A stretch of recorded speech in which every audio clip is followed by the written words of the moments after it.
بسم اللہ الرحمن الرحیم۔ ناظرین، فجر کی نماز پڑھ کر سونا کیسا ہے؟ حضور اکرم صلی اللہ علیہ وسلم نے فرمایا کہ جو بندے فجر کی نماز پڑھتے ہیں اللہ تعالیٰ ان کے گھر میں یہ چیزیں نازل فرماتا ہے۔ تو ناظرین، اس سے پہلے ہم یہ جان لیتے ہیں کہ اللہ تبارک و تعالیٰ نے فجر میں جاگنے کا حکم کیوں دیا ہے۔ سائنسدانوں کی یہ ریسرچ آپ کو ہلا کر رکھ دے گی۔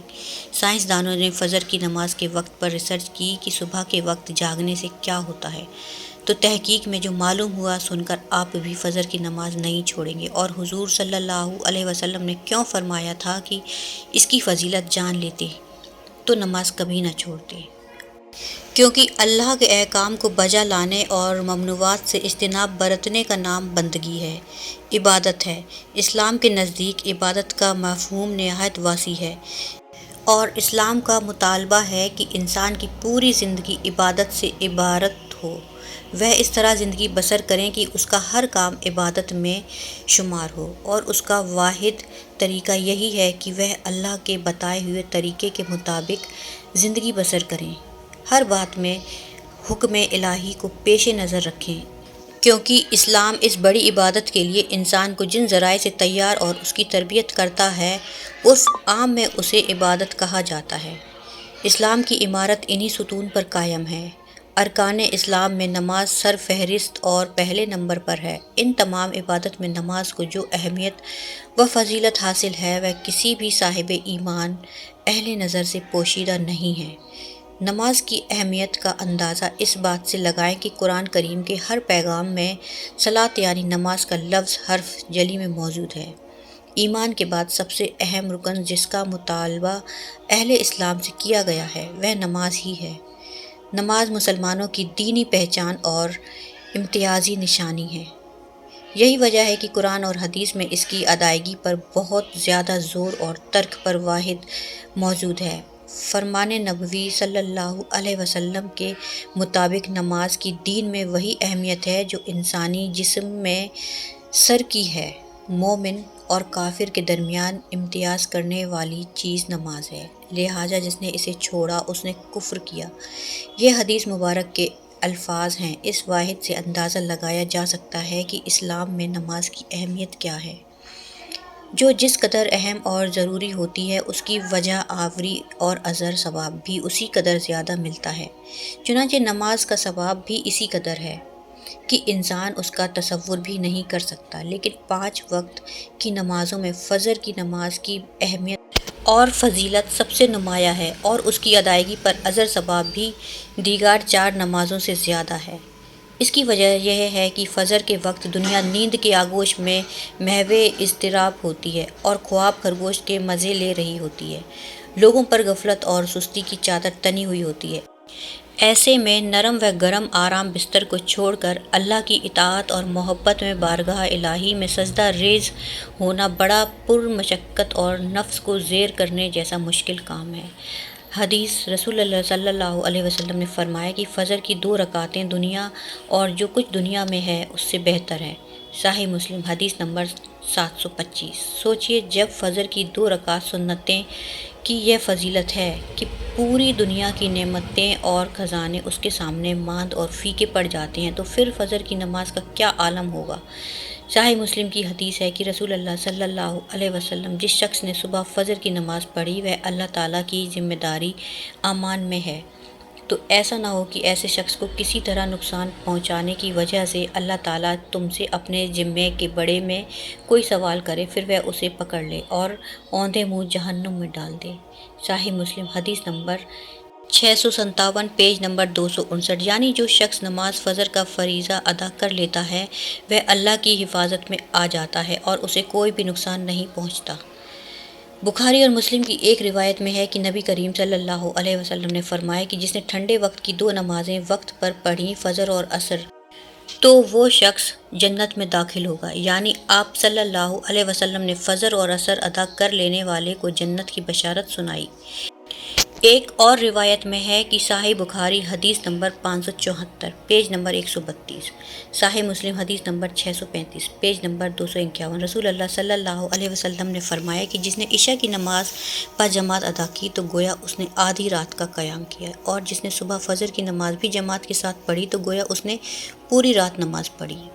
صحیح مسلم حدیث نمبر 656 پیج نمبر 258۔ نماز فجر کی ادائیگی میں ہماری سستی و غفلت اور کاہلی اور کوتاہی انتہا کو پہنچی ہوئی ہے۔ کوئی بھی موسم ہو، باقیہ چار نماز کے مقابلے میں فجر میں نمازی بہت کم تعداد میں ہوتے ہیں۔ یہی حال گھروں میں خواتین کی نماز فجر کا ہے۔ فجر میں وہ اہتمام نہیں ہوتا جو باقیہ چار نماز کی ادائیگی میں ہوتا ہے، جیسے کہ گرمی کے موسم میں راتیں چھوٹی ہونے کا بہانہ اور موسم سرد ہونے میں صبح سردی کا عذر۔ نماز میں کوتاہی اور غفلت کے سلسلے میں اللہ کے ہاں ناقابل قبول ہوگا۔ ہم میں سے اکثر لوگوں کو ایک شکوہ ہمیشہ رہتا ہے کہ روزی میں برکت نہیں، گھر میں برکت نہیں، کتنے ہی کما لیں پتہ ہی نہیں چلتا کہ کہاں گیا۔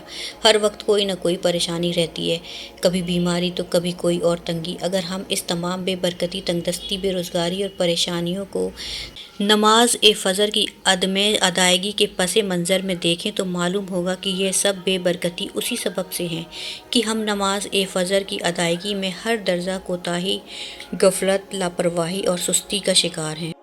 رسول اللہ صلی اللہ علیہ وسلم نے فرمایا کہ اے اللہ میری امت کو صبح کے وقت میں برکت دے۔ سنن ترمذی حدیث نمبر 1212۔ ہم میں سے اکثر نماز فجر خصوصاً اور دیگر نماز کو عموماً چھوڑ کر اپنے گھروں میں خیر برکت کے لیے قرآن خوانی، لوحے قرآنی کی تعویذ آویزہ کرنے جیسے نیک کاموں کی طرف متوجہ ہوتے ہیں۔ اس سے تو انکار نہیں ہے کہ بلا شبہ ان تمام کاموں میں برکت کا عنصر موجود ہے، لیکن قرآن خوانی، لوحہ قرآنی کے نقش گھر میں آویزہ کرنے سے خیر اور برکت کا ہونا نماز کی ادائیگی سے مشروط ہے۔ نماز فجر کی کوتاہی اور غفلت اور نماز نہ پڑھنا گھر کی نصوحت کی علامت کا آغاز ہے۔ حضرت ابو ہریرہ رضی اللہ تعالیٰ عنہ سے روایت ہے کہ رسول اللہ صلی اللہ علیہ وسلم نے کچھ لوگوں کو جماعت کی نماز سے غیر حاضر پایا تو فرمایا میں نے یہاں تک سوچا کہ کسی آدمی کو حکم دوں کہ وہ لوگوں کو نماز پڑھائے، پھر دوسری طرف سے ان لوگوں کے پاس جاؤں جو بنا کسی عذر کے نماز سے پیچھے رہتے ہیں، اور ان کے بارے میں اپنے کارندوں کو حکم دوں کہ لکڑیوں کے گٹھے سے آگ جلا کر ان کے گھروں کو ان پر جلا دیں۔ اگر ان میں سے کسی کو یقین ہو جائے کہ مسجد میں حاضری دینے سے اسے کوئی موٹی گودا بھری ہوئی ہڈی ملے گی تو وہ اس میں ضرور حاضر ہو جائے گا۔ آپ صلی اللہ علیہ وسلم کی مراد عشاء کی نماز سے تھی۔ صحیح مسلم حدیث نمبر 651۔ ناظرین، کبھی آپ کے ذہن میں یہ سوال آتا ہے کہ اللہ تعالیٰ نے ہمیں فجر کے وقت جاگنے کا حکم کیوں دیا ہے؟ کیا فجر کا وقت صرف نماز پڑھنے کا وقت ہوتا ہے، یا اس وقت کے پیچھے کوئی راز پوشیدہ ہے؟ وہ راز کیا ہے؟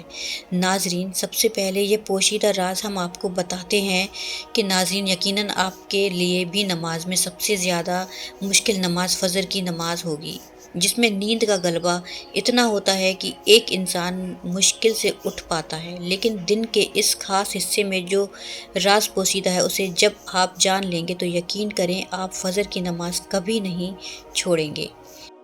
دنیا میں کئی ایسے لوگ موجود ہیں جنہیں سلیپ ڈس آرڈر یا بے خوابی کی شکایت ہوتی ہے، جن کو نیند نہیں آتی، جس میں وہ ساری رات سو نہیں پاتے، یعنی انہیں نیند نہیں آنے کی بیماری ہوتی ہے، اور وہ پورا دن کام کاج کر کے جب رات کو بھی نہیں سوتے تب کئی طرح کے ذہنی اور جسمانی بیماریاں جنم لیتی ہیں، اور اس سلیپ ڈس آرڈر کا شکار آج ہر دوسرا تیسرا انسان ہو رہا ہے، جس کی بڑی وجہ اللہ تبارک و تعالیٰ کے احکامات کے پیچھے چھوڑ کر دنیا کی رنگینیوں کے پیچھے بھاگنا ہے۔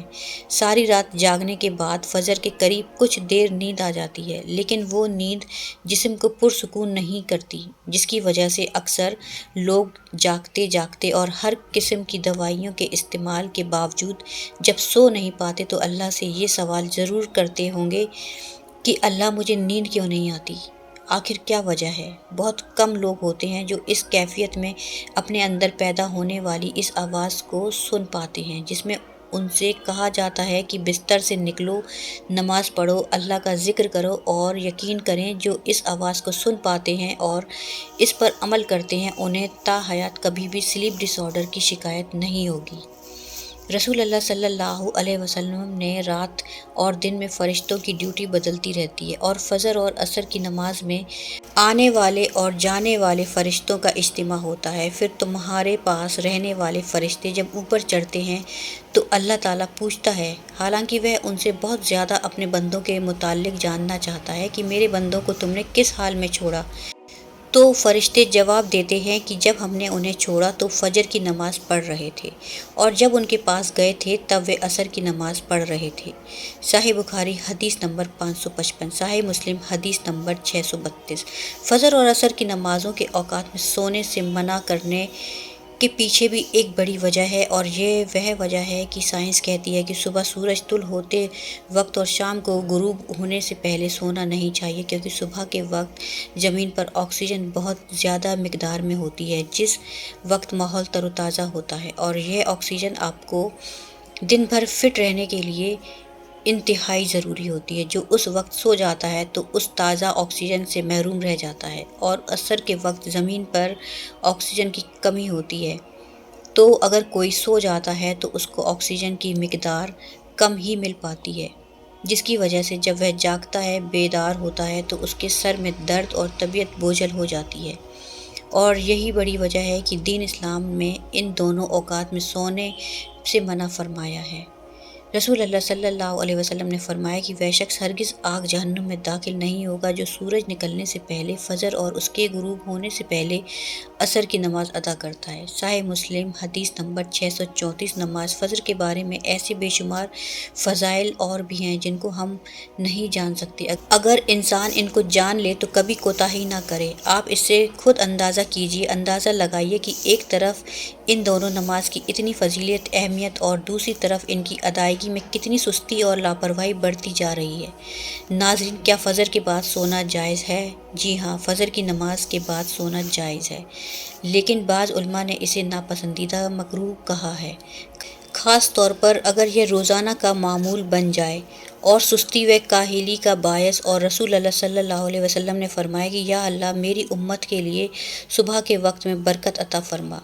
سنت ابو داؤد حدیث نمبر 2606، سنت ترمذی حدیث نمبر 1212۔ حسن، اس حدیث سے معلوم ہوتا ہے کہ صبح جلدی جاگنا برکت اور کامیابی کا ذریعہ ہے، لیکن اگر نیند کی سخت ضرورت ہو تو سونا جائز ہے۔ اگر کوئی رات بھر جاگ کر عبادت یا کام کر رہا ہو تو فجر کے بعد سونا چاہیے، اور سورج نکلنے کے بعد اشراق کی نماز پڑھ کر آرام کرنا زیادہ برکت والا عمل ہے۔ فجر کے بعد سونا حرام کام نہیں ہے، لیکن اگر یہ سستی اور کاہلی کا بیان بنے تو بہتر ہے کہ پہلے کچھ وقت عبادت میں گزارا جائے، پھر سویا جائے۔ اللہ تعالیٰ سے دعا ہے کہ اللہ تعالیٰ ہمیں اس پر عمل کرنے کی توفیق عطا فرمائے، آمین، اور ہم سب کو 5 وقت کی نماز ادا کرنے کی توفیق عطا فرمائے۔